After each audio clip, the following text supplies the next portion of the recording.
నమస్కారం వార్తలకు స్వాగతం. ముందుగా ముఖ్యాంశాలు.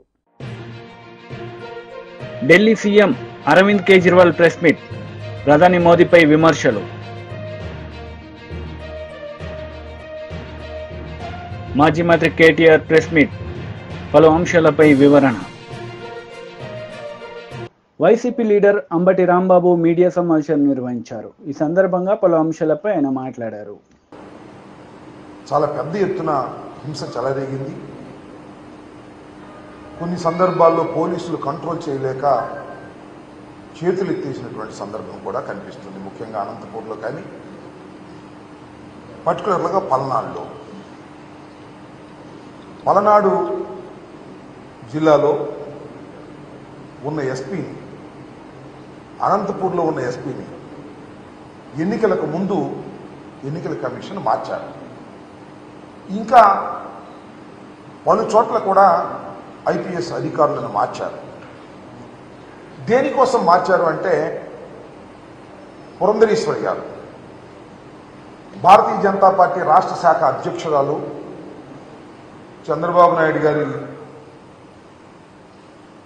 వదిన గారు, చంద్రబాబు నాయుడు గారితో కలిసి వీళ్ళు కలిసే ఉన్నారనుకోండి. ఎందుకంటే భారతీయ జనతా పార్టీ, తెలుగుదేశం, జనసేన కలిసి కూటమిగా వచ్చారు. వీళ్ళిద్దరూ కలిసి ఎన్నికల కమిషన్కు ఫిర్యాదు చేశారు. ఎవరైతే ఐపీఎస్ అధికారులు ఉన్నారో వీళ్ళందరూ కూడా ప్రభుత్వానికి తొత్తులుగా ఉన్నారు, వారికి అనుకూలంగా ఉన్నారు. కాబట్టి వారిని మారిస్తే తప్ప నిష్పక్షపాతంగా ఎన్నికలు జరగవు అనేటువంటి ఆర్గ్యుమెంట్ను తీస్తే సహజంగానే ఎన్నికల కమిషన్ కొంత బిలీవ్ చేసి ఉండవచ్చు. ఈ మార్పులన్నీ చేశారు. ఇక్కడ గమనించాల్సిన అంశం ఏమిటంటే, ఎక్కడైతే పురంధరేశ్వరి పిటిషన్ మీద మార్పులు చేశారో ఆ ప్రాంతంలోనే హింస ప్రజ్వరిల్లింది. Note this point. ఇవాళ మనం ఫర్ ఎగ్జాంపుల్ అనంతపూర్ తీసుకున్నాం, ఫర్ ఎగ్జాంపుల్ పల్నాడు తీసుకున్నాం. పల్నాడులో నేను this is the third time I'm going to contest, మూడోసారి నేను పోటీ చేయబోతున్నా. గత 2 ఎన్నికల అనుభవం నాకుంది. ఏ రోజుని కూడా ఇంత పెద్ద ఎత్తున హింస జరిగినటువంటి సందర్భం లేదు. మొన్న ఎన్నికల్లోనే భారీ ఎత్తున హింస జరిగింది. ఎందుకు జరిగింది? కారణం ఏంటి? కొత్తగా ఎస్పీ వచ్చారు.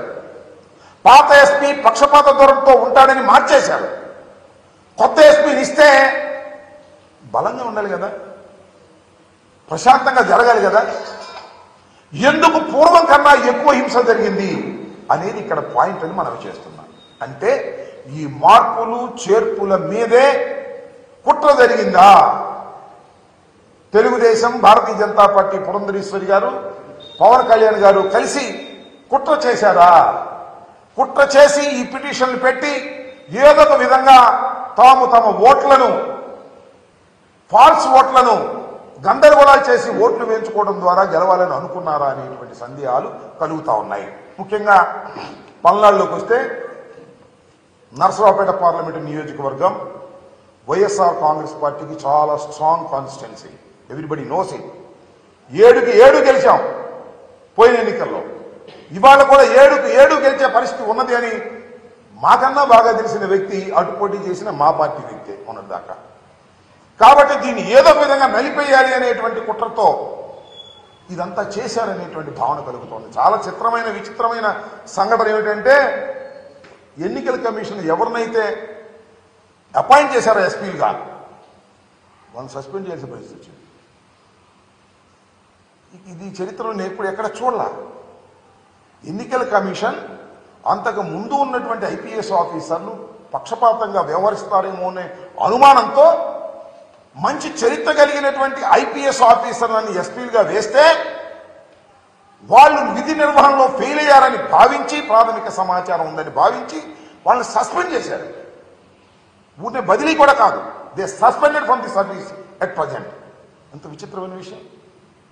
దీన్ని ఏ విధంగా భారత ప్రజాస్వామ్యంలో భావించాలని అడుగుతా ఉన్నా. దీని వెనుక నేను ఒకటే మనవి చేస్తున్నా, నేను ఓడిపోతాను అని అనుకున్న రోజున నారా చంద్రబాబు నాయుడు గారు రాక్షసంగా వ్యవహరిస్తాడు.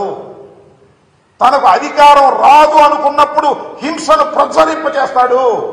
ఇది నారా చంద్రబాబు నాయుడు గారి చరిత్ర. ఇవాళ పలనాడులో హింస జరగడానికి కారణం నారా చంద్రబాబు నాయుడు గారు, అదేవిధంగా పురంధరేశ్వరి గారు. ఇక్కడ మార్పుల వల్లే ఇంత హింస జరిగిందని నేను మనవి చేస్తున్నాను. ఎంత ఆశ్చర్యం అండి. పోలింగ్ రోజున అలో లక్ష్మణ అని అల్లాడుతుంటే, తలలు పగిలిపోతుంటే పోలీసులు దించుకోలేకపోయారు. కొన్ని ప్రాంతాల్లో మాచర్లలో కానీ లేకపోతే మన గురజాలలో కానీ. జనసేన లీడర్ మీడియా సమావేశం నిర్వహించారు. ఈ సందర్భంగా పలు అంశాలపై ఆయన మాట్లాడారు. అందరికీ నమస్కారం. ఎన్నికలు ముగిశాయి. దాదాపు 82% ఓట్లు పోలయ్యాయి.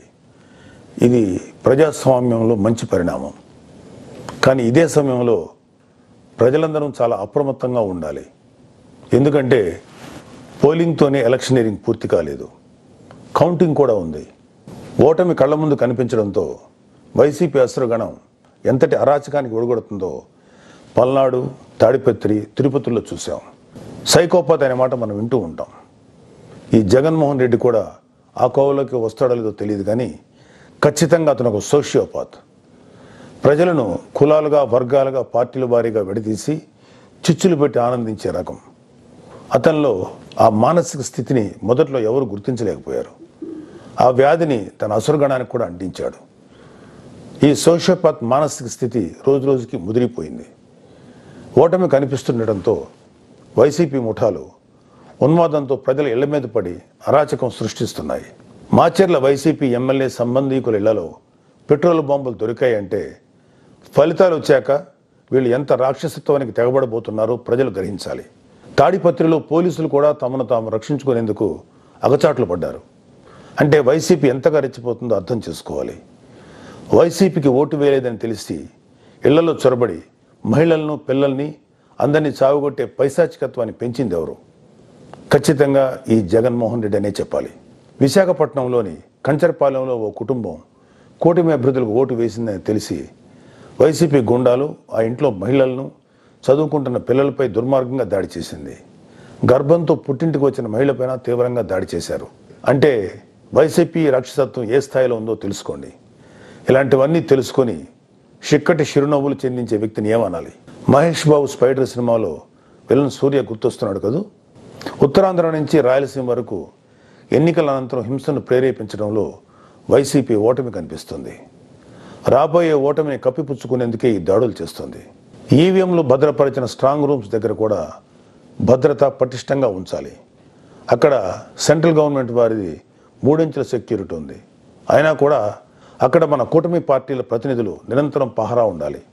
ముఖ్యంగా మన జన సైనికులకి, వీర మహిళలకి నా అభ్యర్థన ఏంటంటే, ఎక్కడైతే జనసేన పోటీ చేసిన ప్రాంతాల్లోని ఈవీఎంస్ భద్రపరిచిన స్ట్రాంగ్ రూమ్స్ ఉన్నాయో అక్కడ మన జన సైనికులు వాలంటీరింగ్ చేసి కాపులాగా కూర్చోవాలి.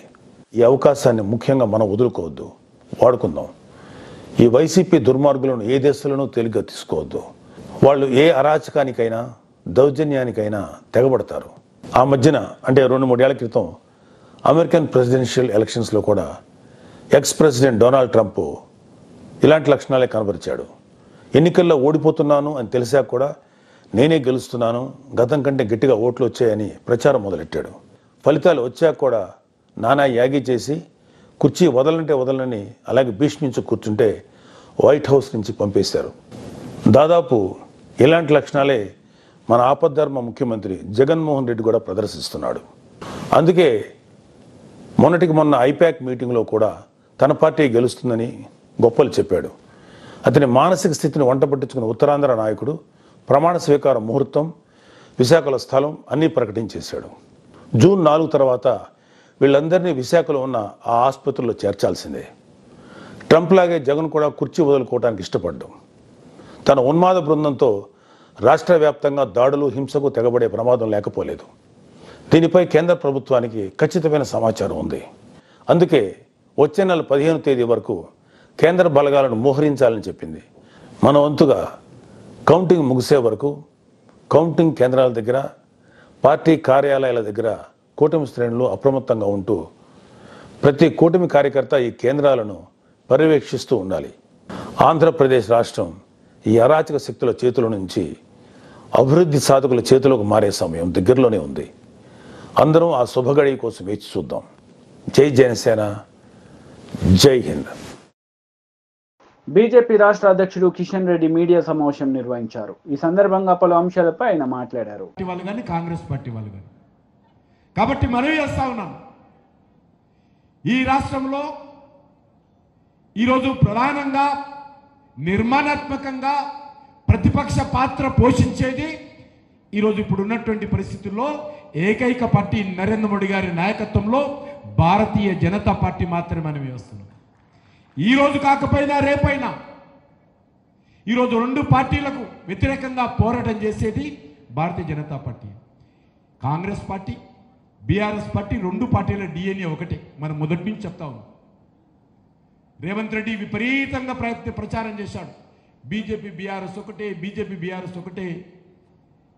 ఎందుకంటే రేవంత్ రెడ్డికి కాంగ్రెస్ పార్టీకి గోబుల్స్ ప్రచారం చేయడంలో చాలా దిట్టలు. కేసీఆర్, రేవంత్ రెడ్డి ఇద్దరు ఒకటే. బురద చల్లడము, బట్టగాల్చి ముఖం మీద వేయడము, అబద్ధాలు ప్రచారం చేయడము, ఇద్దరు కూడా మాటలతో రాజకీయాలు చేస్తున్నారు తప్ప నిర్మాణాత్మకంగా రాజకీయాలు వీళ్ళకి రాదు. ఈరోజు రేవంత్ రెడ్డి ఏం చెప్పాడు? బీఆర్ఎస్ బీజేపీ ఒకటే ఒకటే అని ప్రచారం చేశారు. ఆఖరి ఏమైంది? ఎవరు ఒకటయ్యారు? ఇప్పుడు నిరూపణ జరిగింది కదా, బీఆర్ఎస్ కాంగ్రెస్ ఒకటే నిరూపణ జరిగింది కదా. బీఆర్ఎస్ తోటి గెలిచినటువంటి వాళ్ళందరూ మీ దగ్గర చేరుతున్నారు కదా. ఇంతకంటే వేరే సాక్ష్యం ఏం కావాలి? అప్పుడు కానీ ఇప్పుడు కానీ భవిష్యత్తులో కానీ మేము నా కాంగ్రెస్ తోటి కలవము, మేము బీఆర్ఎస్ తోటి కలవము. మేము కలిసేది తెలంగాణ ప్రజలతో తప్ప ఏ పార్టీతో కలవమని సందర్భంగా మనం వస్తుంది. ఈ రాష్ట్రంలో వచ్చేటువంటి శాసనసభ ఎన్నికల వరకు భారతీయ జనతా పార్టీ మా 8 మంది ఎమ్మెల్యేలు ఎవరైతే ఉన్నారో, మా ఎమ్మెల్సీలు ఎవరైతే ఉంటారో, మా పార్టీ కార్యకర్తలు ఎవరైతే ఉంటారో, మా పార్టీ నాయకత్వం ఏదైతే ఉంటుందో ఖచ్చితంగా బీఆర్ఎస్ పార్టీ తెలంగాణ ప్రజల పక్షాన నిలబడే ప్రసక్తి లేదు. ఎందుకంటే వాళ్ళందరూ కూడా కాంగ్రెస్ పార్టీలో చేయబడుతున్నారు. కాబట్టి మిగిలేది పోరాటం చేసేది తెలంగాణ ప్రజలకు ఉండేది భారతీయ జనతా పార్టీ మాత్రమే. తప్పకుండా తెలంగాణ ప్రజల పక్షాన నిలబడి ఈరోజు తెలంగాణ కోసం, తెలంగాణ ప్రజల కోసం, తెలంగాణ అభివృద్ధి కోసం పోరాటంగా నిలబడేది బీజేపీ మాత్రమే. అందుకే మనం చాలా స్పష్టంగా ఉండాలి. నేను తెలంగాణ విద్యావంతులకు, మేధావులకు ఇక్కడ నుంచి మనవి చేస్తా ఉన్నాను. తెలంగాణ గడ్డలో ఈ వరంగల్ అడ్డ ఏదైతున్నదో ఖచ్చితంగా ఇది తెలంగాణ ఉద్యమానికి వేదికగా నిలబడినటువంటి అడ్డ. ఇది అనేక సంవత్సరాలు ఇక్కడ మరి ప్రత్యేక తెలంగాణ కావాలని చెప్పి ఇక్కడి నుంచే ప్రారంభమైంది ఉద్యమం. ఇక్కడి నుంచే తెలంగాణ అంతా అంటుకున్నది. 3 కోట్ల మంది, 3 కోటి ప్రజలందరూ కూడా ఏకమై, సకల జనులు ఏకమై ఆ రోజు తెలంగాణ ఉద్యమంలో కీలక పాత్ర పోషించింది ఇక్కడి నుంచే ప్రారంభమైంది. కాబట్టి ఇక్కడి నుంచి కూడా మనవి చేస్తా ఉన్నాం, మేధావులందరూ కూడా ఈరోజు భారతీయ జనతా పార్టీకి అండగా ఉండాల్సిన అవసరం ఉంది. ఏ లక్ష్యం కోసమైతే మీరు తెలంగాణ రావాలని కోరుకున్నారు, ఏ త్యాగాలు చేసి తెలంగాణ సాధించుకున్నామో ఆ త్యాగాల్లో బీఆర్ఎస్ హయాంలో కానీ కాంగ్రెస్ పార్టీ హయాంలో కానీ అవి ఫుల్ఫిల్ కావు, అది సాధన జరగదు. ఈ రెండు పార్టీలు కూడా కుటుంబ పార్టీలు, ఈ రెండు పార్టీలు కూడా అవినీతి పార్టీలు, ఈ రెండు పార్టీలు కూడా స్వార్థ రాజకీయాల కోసం పనిచేసేటువంటి పార్టీలు, ఈ రెండు పార్టీలు కూడా అబద్ధాలు ప్రచారం చేసి అబద్ధాలతో ఈరోజు రాజ్యం ఏలానుకున్నటువంటి పార్టీలు. ఒక్క భారతీయ జనతా పార్టీ ఆ రోజు పార్లమెంటులో తెలంగాణ బిల్లు వచ్చినప్పుడు నిర్మాణాత్మకంగా నిస్వార్థంగా నిలబడి ఈరోజు తెలంగాణ ప్రజల గుండె చప్పుడై సుష్మా స్వరాజ్ గారి నేతృత్వంలో, రాజ్నాథ్ సింగ్ గారి నేతృత్వంలో, అద్వానీ గారి నేతృత్వంలో ఆ రోజు పార్లమెంటులో తెలంగాణకు అనుకూలంగా ఓటు చేసినటువంటి పార్టీ ఏకైక పార్టీ భారతీయ జనతా పార్టీ. ఐక్యంగా నిలబడినటువంటి పార్టీ. కాంగ్రెస్ పార్టీ చీలిపోయింది, మిగతా అన్ని పార్టీలు చీలిపోయాయి, కానీ ఐక్యంగా నిలబడినటువంటి పార్టీ భారతీయ జనతా పార్టీ. కాబట్టి తెలంగాణ సాధనలో చిత్తశుద్ధితో జాతీయ పార్టీగా ఆ రోజు జేఏసీలో ఉండి పోరాటం చేశాం. ఈరోజు తెలంగాణ అభివృద్ధి కోసం కూడా చిత్తశుద్ధితో పోరాటం చేస్తున్నాం. నరేంద్ర మోడీ గారి నాయకత్వంలో ఈరోజు 10 లక్షల కోట్ల రూపాయలు ఈరోజు తెలంగాణ కోసం ఖర్చు పెట్టినటువంటి ప్రభుత్వం నరేంద్ర మోడీ గారి ప్రభుత్వం. ఇదే వరంగల్లో మెగా టెక్స్టైల్ పార్క్, దేశంలో 7 టెక్స్టైల్ పార్కులు వస్తే ఒక పార్కు వరంగల్కి తీసుకురావడం జరిగింది, మోడీ గారు ఇచ్చారు. రైల్వే మ్యానుఫ్యాక్చరింగ్ యూనిట్ ఇంటిగ్రేటెడ్ యూనిట్గా ఈరోజు ఇక్కడ రైల్వే వ్యాగన్స్ కానీ, రైల్ ఇంజన్స్ కానీ, రైల్ కోచ్లు కానీ తయారు చేసేటువంటి ఇంటిగ్రేటెడ్ యూనిట్ ఇక్కడ ప్రధానమంత్రి గారు వచ్చి స్వయంగా శంకుస్థాపన చేశారు. ఇదే ఉమ్మడి వరంగల్ జిల్లాలో సమ్మక్క సారక్క కేంద్రీయ గిరిజన విశ్వవిద్యాలయాన్ని శాంక్షన్ చేసి ఈ సంవత్సరమే, ఈ విద్యా సంవత్సరమే అడ్మిషన్స్తో ప్రారంభం కాబోతున్నది. ప్రారంభమైంది. నేను స్వయంగా వెళ్ళి ఆ యొక్క క్యాంపస్ను ప్రారంభించిన విషయాన్ని మనం చేస్తున్నాం. ఈ సంవత్సరం అడ్మిషన్స్ అవుతాయి. ఇంకా ల్యాండ్ ఎంత తొందరగా సెటిల్ చేస్తే కొత్త బిల్డింగ్ క్యాంపస్ కూడా ప్రధానమంత్రి గారు స్వయంగా భూమి పూజ చేయబోతున్నారనే విషయాన్ని కూడా ఈ సందర్భంగా మనం చేస్తున్నాం. అంతేకాదు ఇక్కడ జాతీయ రహదారులు కావచ్చు, ఇక్కడ వరంగల్కి సంబంధించినటువంటి స్మార్ట్ సిటీ కావచ్చు, హెరిటేజ్ సిటీ కావచ్చు, ఇక్కడ ఉన్నటువంటి మరి రామప్ప దేవాలయానికి సంబంధించి యునెస్కో అనేక కట్టడాలు ఉన్న మాజీ మంత్రి కేటీఆర్ మీడియా సమావేశం నిర్వహించారు. ఈ సందర్భంగా పలు అంశాలపై ఆయన మాట్లాడారు. కేసీఆర్ ప్రభుత్వంలో ఇచ్చిన ఉద్యోగాలు, వాటి కాయిదాలు నువ్విచ్చి నేను ఇచ్చిన ఉద్యోగాలు అంటే లెక్క ఎట్లా కుదురుతుంది? అందుకే రేపటి రోజున రేవంత్ రెడ్డి నీ మాట శాసన మండలిలో అడిగేటోడు కావాలి, ఆయనకు పక్కన కూర్చొని డప్పు కొట్టుకుంటా వత్తాసు వలికేటోడు కాదు. ఏమాయ నీ 2 లక్షల ఉద్యోగాలు తెలంగాణకి ఇచ్చినావు కదా మాట, నీ ప్రభుత్వం చెప్పింది కదా మొదటి సంవత్సరంలో 2 లక్షల ఉద్యోగాలు ఇస్తాన్నావు, ఏమైనాయి అని గల్లాబట్టి అడిగే రాకేష్ రెడ్డి రేపు శాసన మండలిలో ఉండాలి. రేవంత్ రెడ్డిని ఈ ప్రభుత్వానికి కడిగి పారేస్తాడు ఉండాలి, కడిగి పారేస్తాడు ఉండాలి తప్ప వాళ్ళకు పక్కన కూర్చొని డప్పు కొట్టుకుంటా యూట్యూబ్లో వాళ్ళకు మళ్ళీ చాలా సొక్కం రేవంత్ రెడ్డి అని చెప్పి వాళ్ళ కోసం సన్నాయి నొక్కులు నొక్కేటోడు కాదు. దయచేసి నేను మిమ్మల్ని అడిగేది ఒకటే, ఈ ప్రభుత్వం ఇవాళ అన్ని వర్గాలను మోసం చేసింది. రైతులను మోసం చేసింది, మహిళలను, మా ఆడబిడ్డలను మోసం చేసింది. నెలకు 2500 ఇస్తా అన్నాడు, కోడన్లుంటే 2500 ఇస్తా అన్నాడు, మహాలక్ష్మి అన్నాడు, ఇప్పటిదాకా అత్తలేదు పత్తలేదు.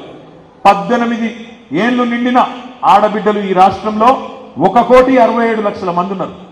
1,67,00,000 మంది. వాళ్ళందరూ ఎదురు చూస్తున్నారు ఎప్పటి నుంచి ఇస్తాడు 2500 అని. సిగ్గు లేకుండా అబద్ధాలు చెప్తా ఉన్నారు. నేను ఇప్పుడే ఇక్కడికి వస్తుంటే చూసిన ప్రియాంక గాంధీ గారు ఉపన్యాసం ఇస్తున్నది ఉత్తరప్రదేశ్లో. మేము ఆల్రెడీ చాలు చేసినాం, మేము ఆల్రెడీ అక్కడ ఇస్తూనే ఉన్నాం, తెలంగాణలో నెలకు 2500 పడుతూనే ఉన్నాయి ఆమె చెప్తుంది. ఆదిలాబాద్కి వచ్చి రాహుల్ గాంధీ అబద్ధం చెప్తాడు, నెలకు 2500 పడిపోతూనే ఉన్నాయని. ఇప్పుడే నాకు మా మహేందర్ అన్న చెప్తున్నాడు, గొంగిడి మహేందర్ రెడ్డి గారు, అన్నా మేము ఎక్కడ లేని విధంగా ఆలేరులో సోషల్ మీడియా కమిటీలు వేసుకున్నాం, యువజన కమిటీలు వేసుకున్నాం అనే మాట చెప్పిండు. ఆ మాట వాస్తవమేనా? ఉన్నారా మీరందరు ఇక్కడ? నేను మిమ్మల్ని దయచేసి కోరుతున్నా, ఇవాళ మీ బాధ్యత. ఎందుకంటే గ్రాడ్యుయేట్ ఓటర్ అంటే అక్కడోళ్ళు ఉంటారు. మొత్తం మీ ఆలేరు నియోజకవర్గంలో 11,000 ఓట్లు ఉన్నాయి అనుకుంటా. వాళ్ళకి మనిషికి వాళ్ళ వాట్సాప్ ఇన్బాక్స్లో వాళ్లకు చేరేటట్టు ఈ సమాచారాన్ని ఇవ్వాల్సిన బాధ్యత మనది. ఇక్కడ నిల్చున్న కాంగ్రెస్ అభ్యర్థి ఎన్నికల్లో ఏమన్నాడు? రైతు బంధు అడిగితే చెప్పు తీసి కొట్టమన్నాడు, చెప్పు తీసి. మీ జిల్లా మంత్రి ఏమన్నాడు? ఆయన రైతు బంధు అడిగితే ఏమన్నాడు? చెప్పుతో కొడతా అన్నాడు.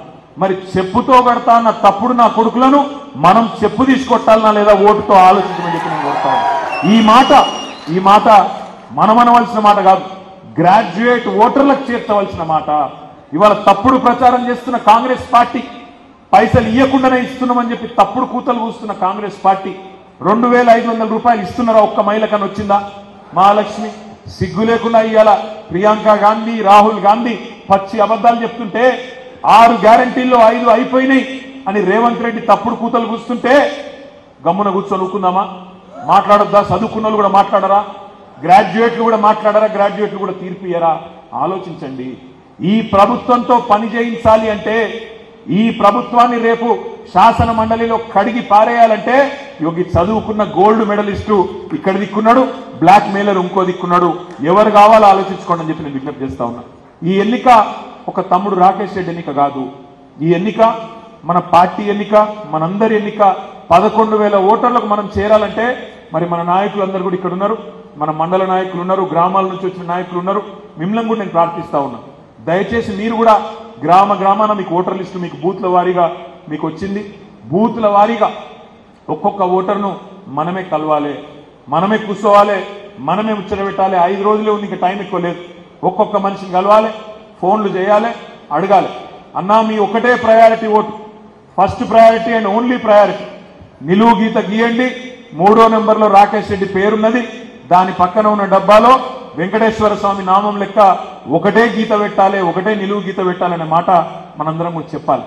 చెప్పుకోలేదు, మనం ప్రచారం చేసుకోలేదు. నేను ఇప్పుడే అక్కని అడుగుతా ఉన్నాం, అక్క ఎట్లున్నది మరి మీ రియల్ ఎస్టేట్ ఆలేరు ఎట్లుందని అడిగిన. మరి కేసీఆర్ ఉన్నప్పుడు బాగుండే, ఇప్పుడు ఎట్లుందని అడిగిన. ఎట్లుంది? బాగుందా? బాగుందా? బాగలేదా? మార్పు బాగలేదా? ఇప్పుడు మనం చెప్పుకోలే. ప్రాబ్లం ఏంటంటే వాళ్ళేమో బీజేపీ వాళ్ళు అయోధ్యలో గుడి కట్టింది, ఇక దాని గురించి ఊరు వాడ ఏకం చేసి చెప్పుకున్నారు, మనమేమో చెప్పుకోలేదు. ఇంత అద్భుతమైన గుడి ఎక్కడనో కాదు, మీ నియోజకవర్గంలో మన తెలంగాణలోని ప్రతి ఒక్కరు కొలుసుకునే లక్ష్మీ నరసింహస్వామి ఆలయాన్ని యాదాద్రిలో అద్భుతంగా 1000 ఏళ్లు నిలబడే విధంగా CM Arvind Kejriwal press meet నిర్వహించారు. ఈ సందర్భంగా పలు అంశాలపై ఆయన మాట్లాడారు. बड़ी तेजी से फैल रही है और जो सपने सरकारों को लेके एक आम आदमी इस देश के अंदर देखा करता था, वो सपने अब लोगों को सच होते हुए नजर आ रहे हैं. ये हो सकता है. दिल्ली के अंदर, पंजाब के अंदर हमने सरकारी स्कूल ठीक करने चालू कर दिए. दिल्ली के अंदर सरकारी स्कूल शानदार कर दिए. गरीब बच्चों को अच्छी शिक्षा मिलने लगी. ये मोदी जी नहीं कर पा रहे, तो उन्होंने तय किया कि इनको रोको, इनको गिरफ्तार कर लो, मनीष सिसोदिया को गिरफ्तार कर लो, केजरीवाल को गिरफ्तार कर लो, इनके स्कूल बंद कर दो. हमने दिल्ली के अंदर, पंजाब के अंदर ढेरों मोहल्ला क्लिनिक खोल दिए, सरकारी अस्पताल ठीक कर दिए, लोगों के लिए फ्री इलाज का इंतजाम कर दिया. मोदी जी नहीं कर पा रहे. इन्होंने कहा केजरीवाल को गिरफ्तार करो, इनके अस्पताल बंद करो, इनके मोहल्ला क्लिनिक बंद करो. हमने दिल्ली में, पंजाब में बिजली मुफ्त कर दी, वो इनसे नहीं हो पा रही. जहां जहां इनकी सरकारें घाटे में चल रहे हैं, इनके पास पैसा ही नहीं है. हमने पैसा बचा बचा के, ईमानदारी से पैसा बचा बचा के बिजली फ्री कर दी. अब हम महिलाओं को 1000-1000 रुपए देने जा रहे हैं. हर महीने उनके खातों में 1000-1000 रुपए डलवाएंगे. ये बात पूरे देश में फैलती जा रही है तेजी से. मैं जहां जाता हूं, पूरे देश भर में घूम रहा हूं इस टाइम में, मैं जहां जाता हूं लोग कहते हैं केजरीवाल जी आपने दिल्ली पंजाब में स्कूल बड़े अच्छे कर दिए, केजरीवाल जी आपने बिजली ठीक कर दी, केजरीवाल जी आपने बिजली मुफ्त कर दी. अपने आप चारों तरफ आम आदमी पार्टी की चर्चा फैल रही है. आम आदमी पार्टी अब एक विचार है, इसके नेताओं को तो गिरफ्तार कर लोगे, इस विचार को कैसे गिरफ्तार करोगे? विचार को गिरफ्तार नहीं किया जा सकता. गीता में भी लिखा है, इसको कैद नहीं कर सकते, इसको जला नहीं सकते, इसको काट नहीं सकते, इसको गीला नहीं कर सकते. ये विचार है, इसको कैद नहीं कर सकते. ये चारों तरफ फैल रहा है पूरे देश के अंदर. ये एक ऐसा विचार है जिसका विनाश नहीं किया जा सकता. ये अपने आप फैलता जा रहा है विचार. मैं प्रधानमंत्री जी को कहना चाहता हूं, आप एक नेता को गिरफ्तार करोगे, मेरी भारत मां की कोख इतनी ज्यादा वो है कि 100 नेता पैदा होंगे इस कोख से. आप एक केजरीवाल को गिरफ्तार करोगे, 100 केजरीवाल पैदा होंगे इस देश के अंदर. 1000 केजरीवाल पैदा करेगी मेरी भारत मां. आप करके देख लो. पिछले कुछ सालों में, जब से हम 2015 से सत्ता में आए हैं, कितने आरोप लगाए इन्होंने, कितने केजरीवाल भ्रष्टाचारी है. केजरीवाल ने बसों में घोटाला कर दिया, पानी में घोटाला कर दिया, बिजली में घोटाला, पता नहीं कितने आरोप लगाए. कुछ नहीं चिपका, कुछ नहीं चिपका. जनता बेवकूफ थोड़ी है, कुछ नहीं चिपका. इन्होंने इतने आरोप लगाए. अब कह रहे हैं कोई शराब घोटाला हो गया, शराब घोटाला हो गया. जनता पूछ रही है इनसे, अब मैं हमें जवाब देने की, जनता पूछ रही है भाई शराब घोटाला हो गया, पैसा कहां है, कहां गया वो पैसा? खुद ही जाके ये सुप्रीम कोर्ट में कहते हैं हाँ जी पैसे की तो कोई रिकवरी नहीं हुई. तो क्या हवा में हो गया क्या शराब घोटाला?